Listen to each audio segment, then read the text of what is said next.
So if you think about it, most of us are, well, let's be fair, all of us are here because a long time ago, one person had a thought, and that thought was to have a get-together of a whole bunch of people who are into Linux and free and open source software.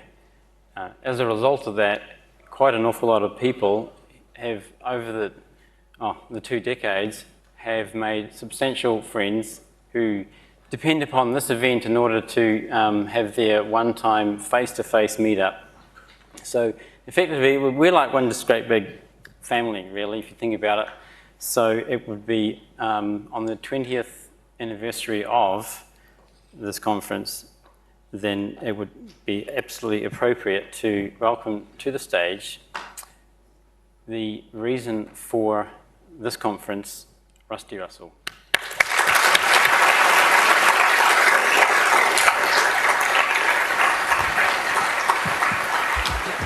Laptop encrypted. My life was rotten, now all my cotton's Egyptian. Been on my vacation, I'm crypto supplying, and they call me gentrification. The way I'm black modifying.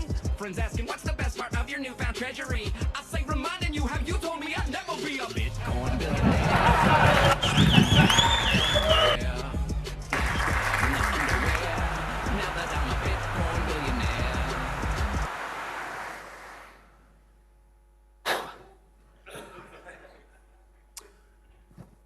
Well, I have an announcement to make. As some of you know, for the last 4 years or so, I've been working full-time on Bitcoin. And as a result, I'm fabulously, sorry, rookie mistake. Forgot to mute the phone. Just sorry about that.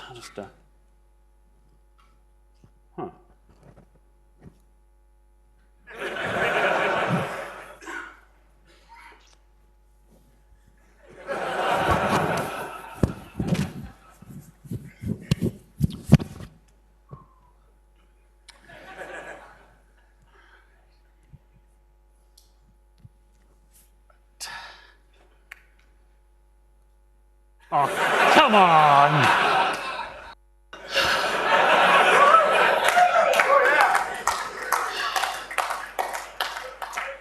Blockchain.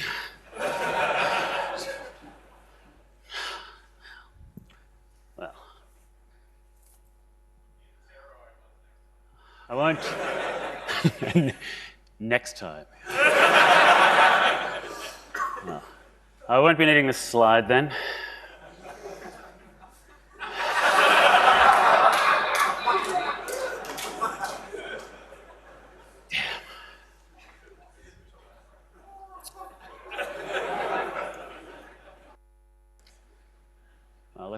Seems like we finished a little ahead of schedule then, due to unforeseen circumstances.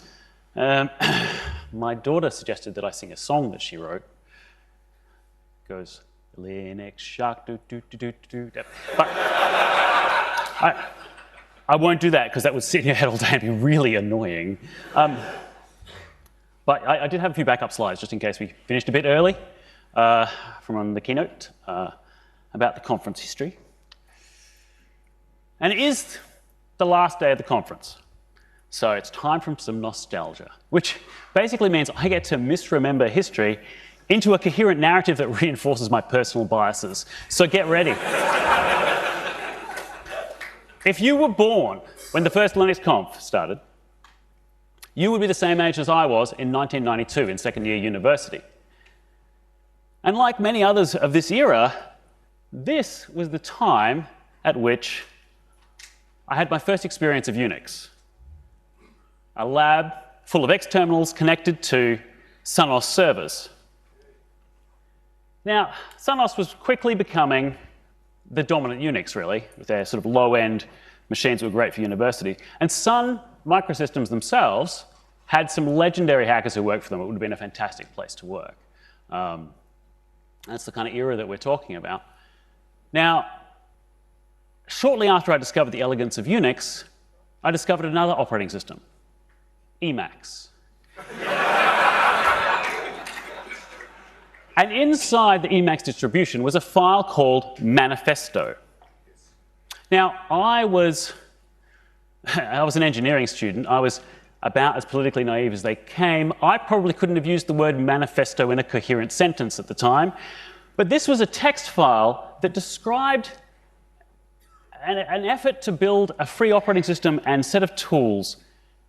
And it envisioned a completely different path for software than the commercial software and the shareware that I've been exposed to up to this time.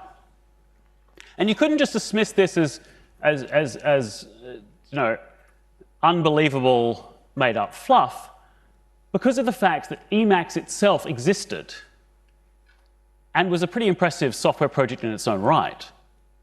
Now, despite this contact with the GNU Manifesto, I took a pretty normal path. I left university in '94. I got a job at a small firm working with Silicon Graphics IREX, SGI's variant of Unix at the time. And there were about 2 years of really long days and nights and weekends of hacking. Towards the end of this, I was leading a research project, and we were doing it in C++. And SGI's C++ compiler, their proprietary one, was quite expensive.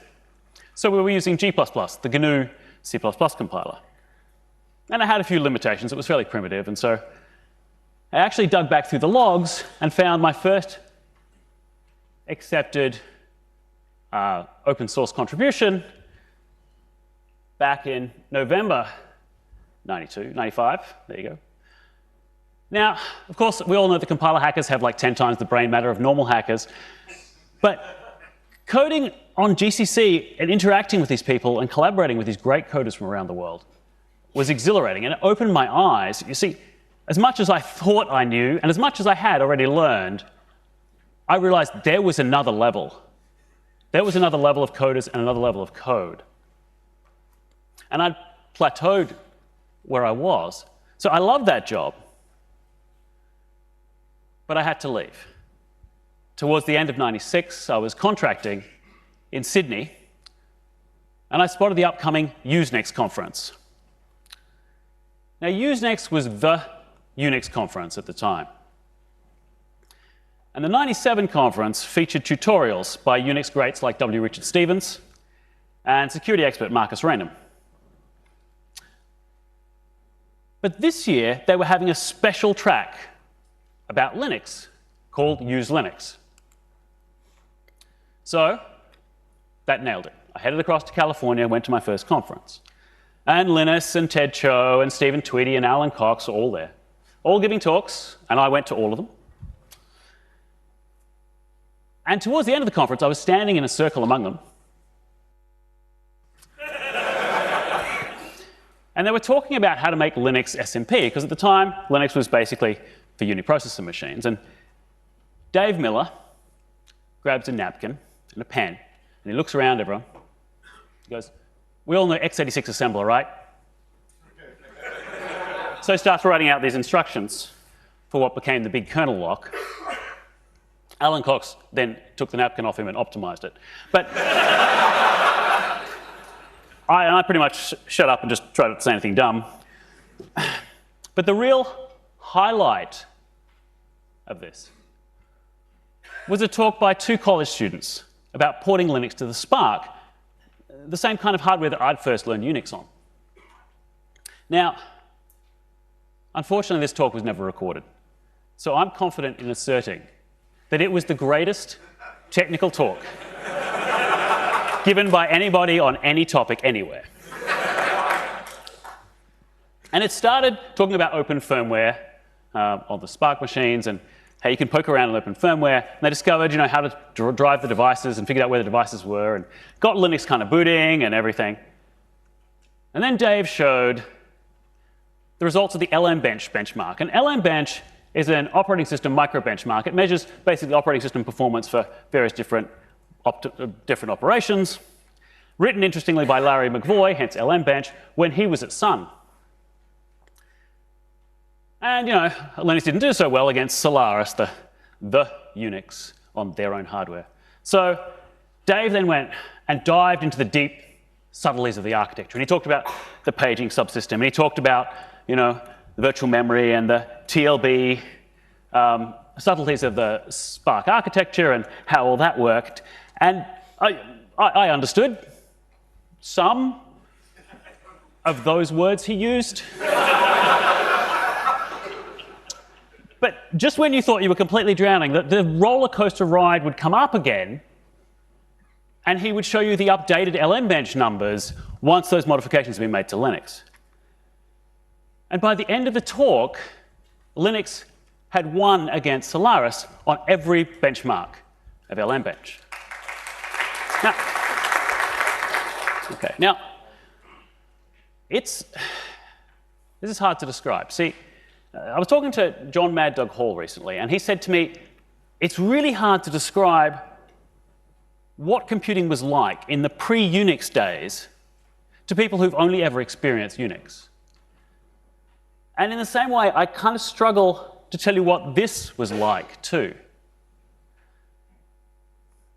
But I walked into that room that morning,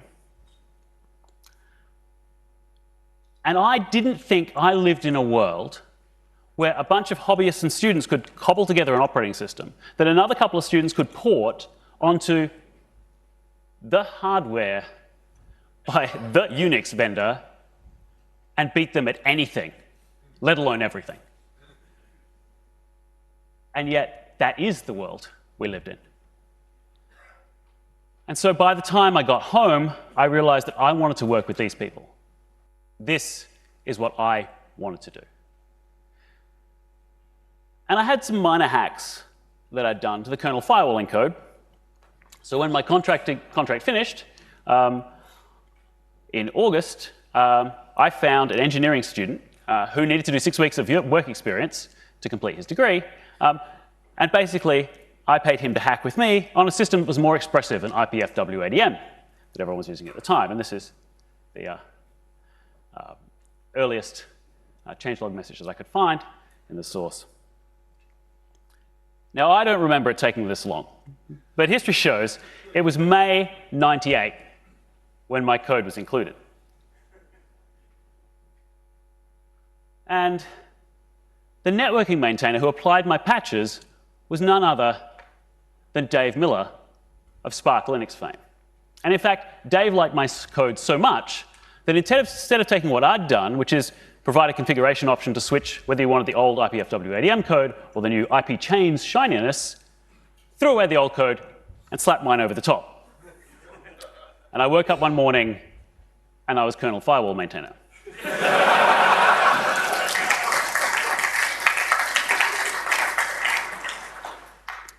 So mid-year, I went back to Usenix again. And on the notice board, one evening, I noticed a napkin. It's a Usenix thing. And written on that, somebody was trying to hire an IPChains expert. Okay. So I went and talked to them. And I said, I don't want to work for you, but I have this plan for a successor to IPChains. It's going to be even better. The problem is, I've got a day job. So it's going to take me 12 months to finish. But if you give me money, I can do it full time, and it'll only take 6 months. Amazingly, that worked. I sent invoices, they wired money. Of course, being software, it took 12 months anyway. But so that clearly gave me too much time. Because somehow I got the idea that having attended 2 conferences and actually spoken at one, by this time I'd gone to Linux Congress in Cologne to speak about IPChains, we needed a Linux conference in Australasia. Well, actually, I wasn't thinking that big. But yes, we needed an Australian Linux conference. And I asked around, and Nathan Bailey and Terry Dawson stepped up to help among a swathe of others. And then I had to find attendees. So I did the only thing I could think of, which is in October and November, I visited Plug in Perth, Clug in Canberra, Love in Melbourne, Humbug in Brisbane, Slug in Sydney, and of course, Linux SA in my hometown, to invite people and to find a local person to collect the registration forms and money for that state. And the most common question I was asked was, why would I go to a Linux conference? You see, most people were students or hobbyists, or perhaps they had a day job where they got to do some hacking on free software as kind of a side thing that was vaguely related, but I was still a little bit stunned at this point that I was being paid full-time to work on free software, and it was really quite unusual. And why would I go to a Linux conference? Have you ever tried to explain to a friend or colleague why they'd want to come to linux.conf.au?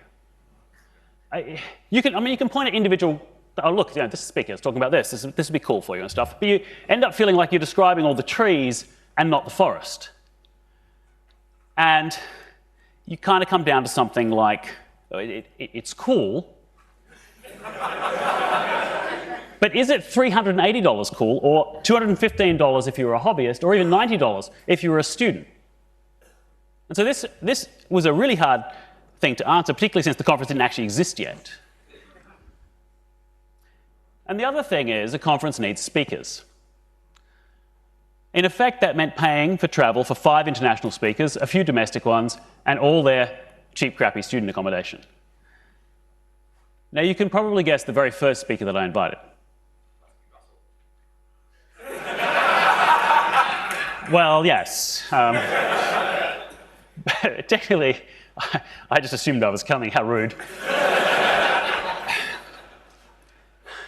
The very first speaker I invited was Dave Miller.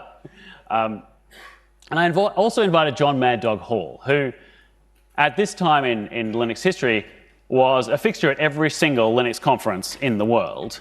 But he was also the organizer of that Use Linux track at Usenex, which kicked this whole thing off. And so he was there to do the keynote. Federico came to speak about GNOME, and of course Rasta came to talk about Enlightenment.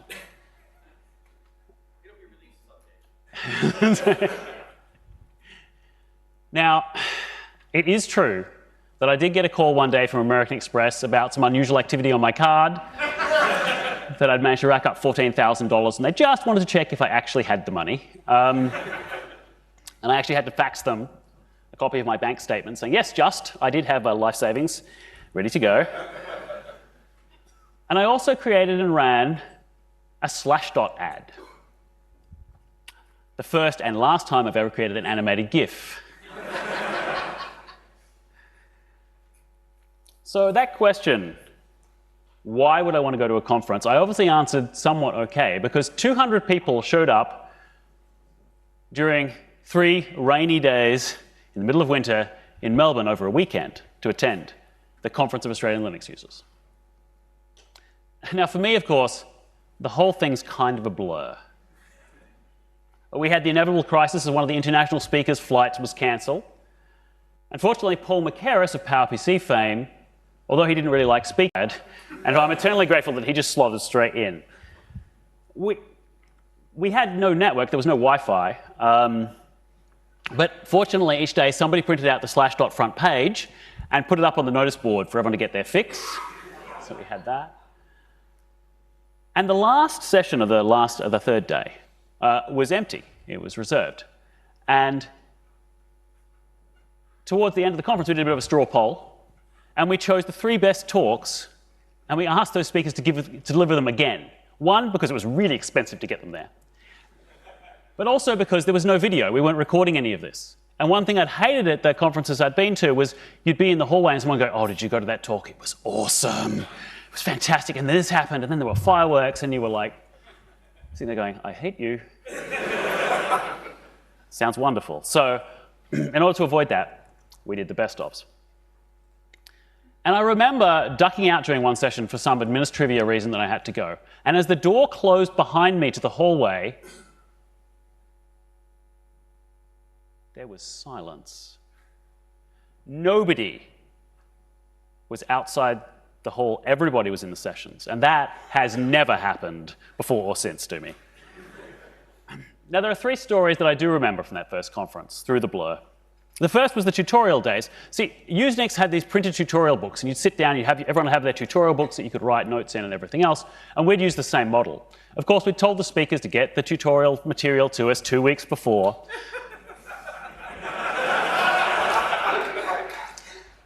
So 2 days before the conference, we're there ready to make copies of most of the tutorial books. And every photocopying facility within a 100-kilometre radius of the university, as far as I could tell, was completely booked up because The new term was starting and all the lecturers were printing their notes. But we did, however, find 4 coin-operated photocopiers.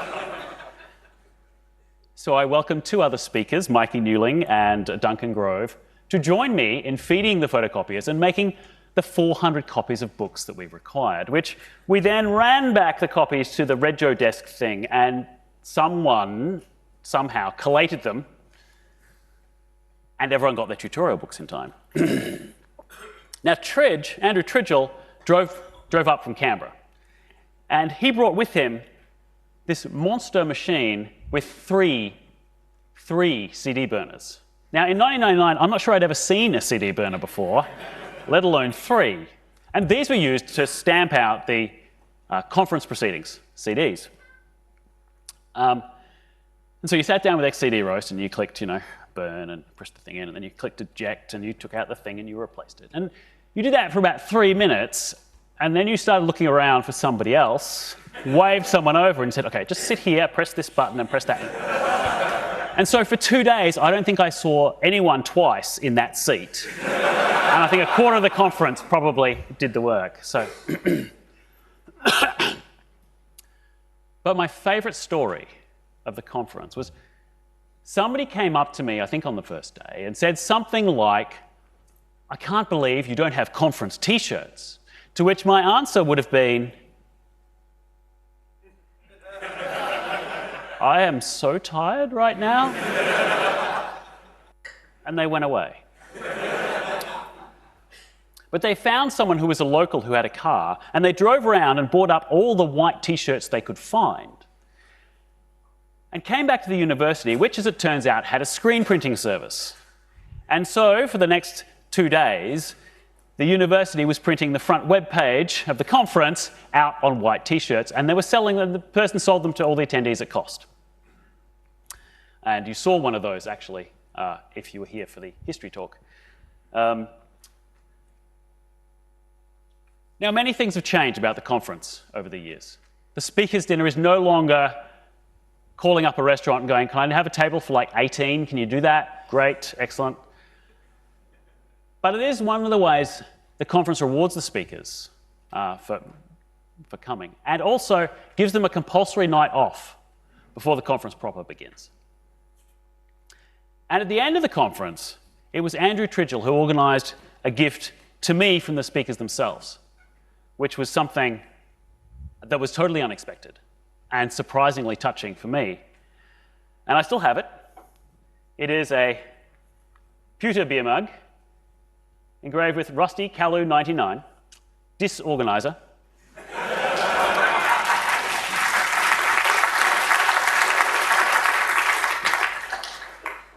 And this tradition has been continued.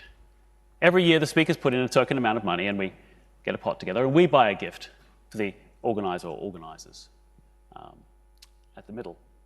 So the immediate lesson that you learn from completing a conference like this is fairly straightforward.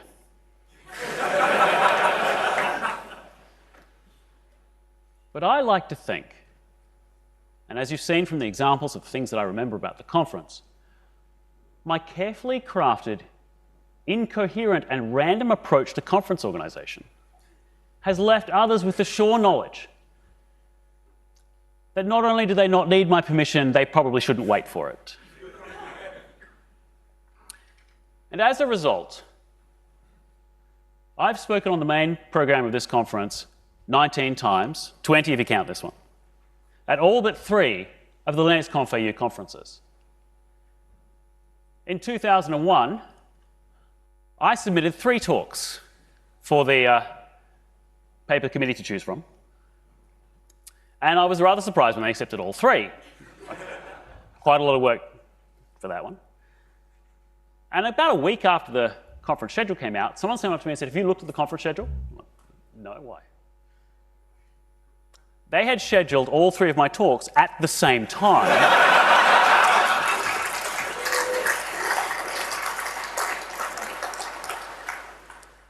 Causing me to smurge these into one loosely connected mess of a talk.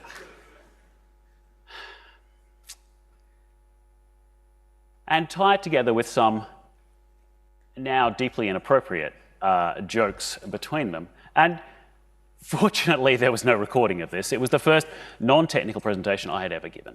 To give you context, I was standing outside the room before it began, just gathering my thoughts, when I hear this rusty, rusty, rusty coming from inside. And it all went downhill from there. I made it through to the end, to the questions, and somebody asked me the question: given how many times you've changed the kernel firewalling code and forced everyone to rewrite all their utilities, have you ever received any death threats? And people laughed like that, and then everyone in front of me just exploded with laughter. And I didn't know what was happening. You see, some wit up in the corner had taken their laser pointer at that point and shone it, unbeknownst to me, at my chest.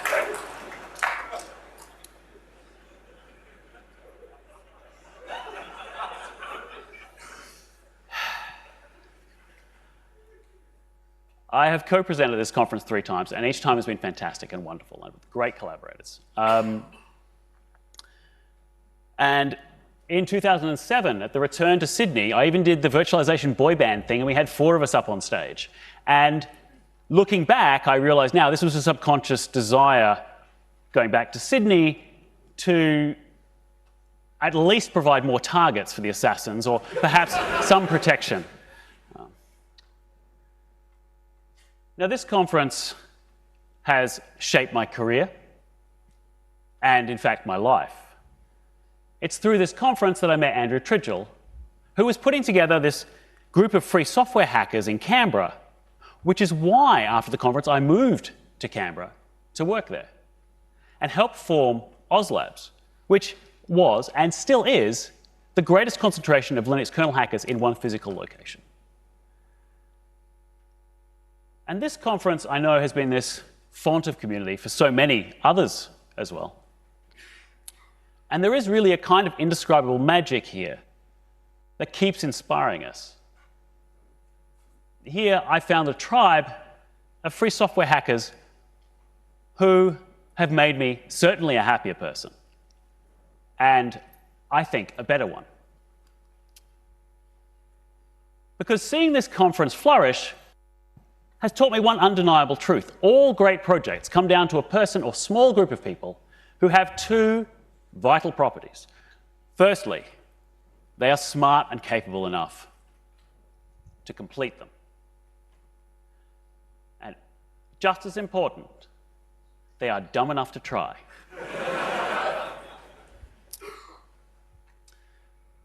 And because I love seeing these ambitious projects happen, I found there are really only 2 appropriate responses when somebody comes up to you and says, oh, I have this thing I want to try. And as long as the project isn't actively harmful, I always respond with one of these. And the first one makes the person dumber. I mean, it makes the project seem less dumb. Okay. And the second one makes them smarter, more likely to achieve the project by collaborating. Tridge had a great phrase once when he was looking at what should Linux Australia's mission statement be: to enable the enthusiasms of its members. Now, I know I can never emulate Tridge's genius, but this attitude is something that I strive for.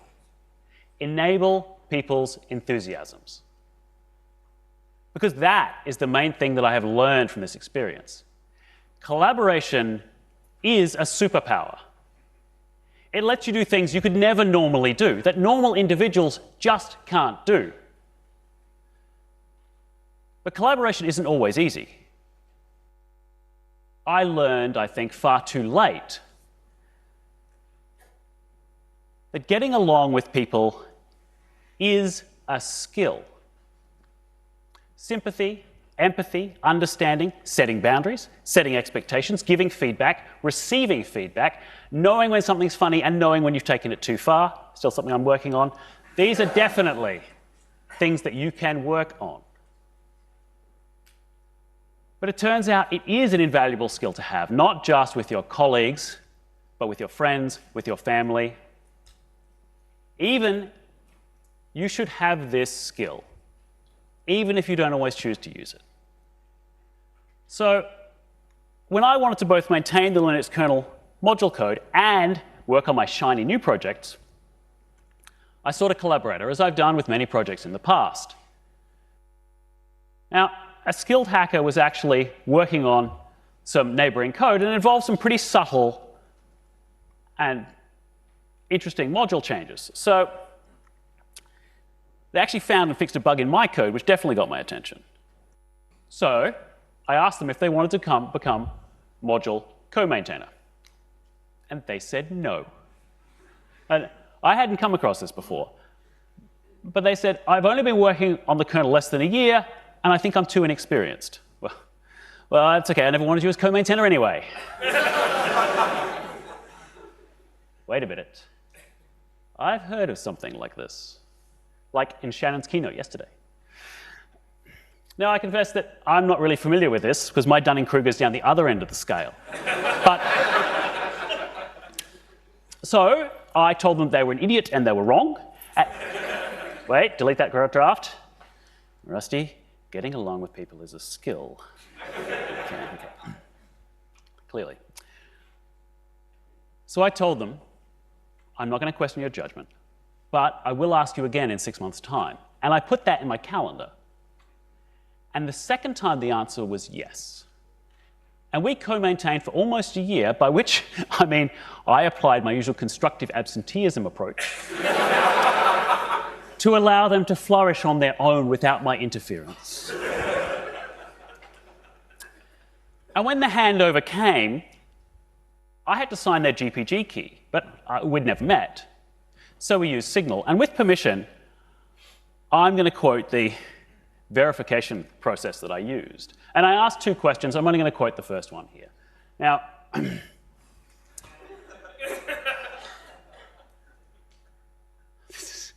this is geek goodness right here. Now, both answers were superb.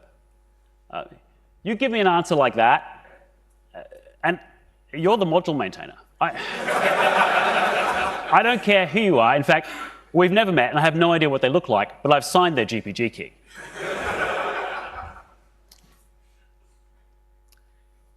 Now, it turns out that there's another headwind to collaboration, which I had never perceived. So it turns out there are all these signposts around aimed at specific people. Come in. Welcome. This is your place too. These are the signs that I see in this realm. But there are other signs that I haven't seen because they're not aimed at me. You're different. Are you sure you're in the right place?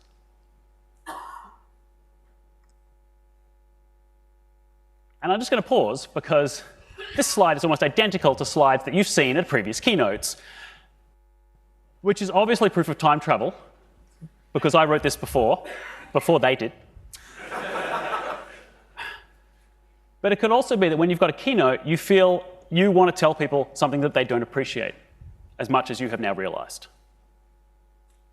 Because it turns out people are really good at perceiving and extrapolating these go-away vibes when they're aimed at them, and really bad at even perceiving they exist when they're not aimed at them.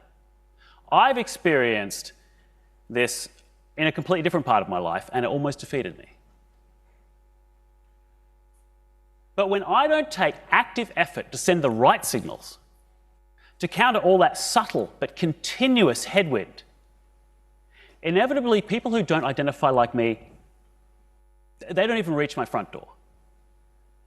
They don't ping me with questions, they don't ask for help, they don't apply for jobs.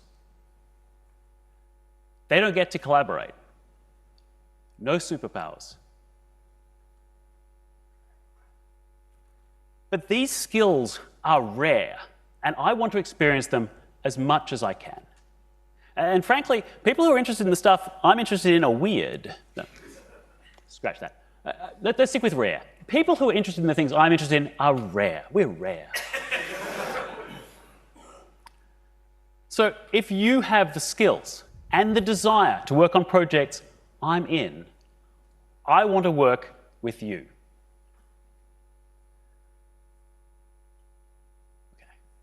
Okay. In summary,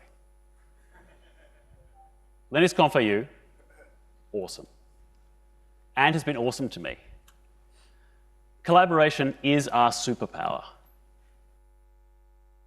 Getting along is a skill that you can work on and develop. I discovered 6 months ago. It was that recently that I figured this wasn't just something that happened. You can work on this. And it's a vital skill. Turns out it matters. And if you have skills and interest, please, please join me. Thank you.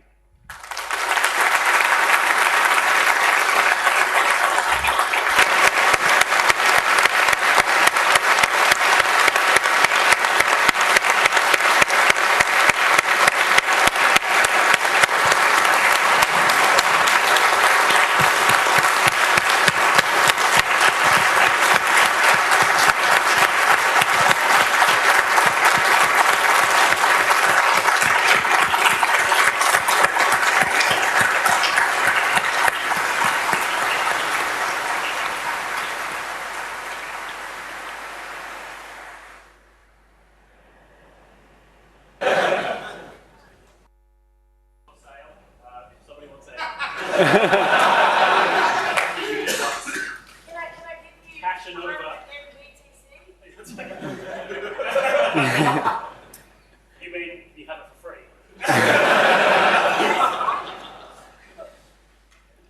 So, along the lines of collaboration, it can be really hard to find Rest of the year who are co-located. There are a few of us who are free software hackers working in Adelaide, and we have a co-working space. And I've got my employer to kind of subsidise rent for an office space in a pretty funky co-working space in the CBD. So if you are hacking on free software in Adelaide, please, please, please reach out to me and ping me, because it'd be fantastic to have some more people there. Cool. Now, we accidentally have time for questions because I speak too fast. Actually, we probably don't. Oh.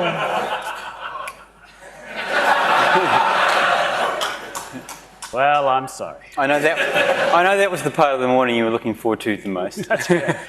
I've got the most powerful laser pointer in the room. It's all good. However, instead, I'd like to offer you a small gift on behalf of the organising committee as a keepsake for you. And thank you very, very much. You can have my hand.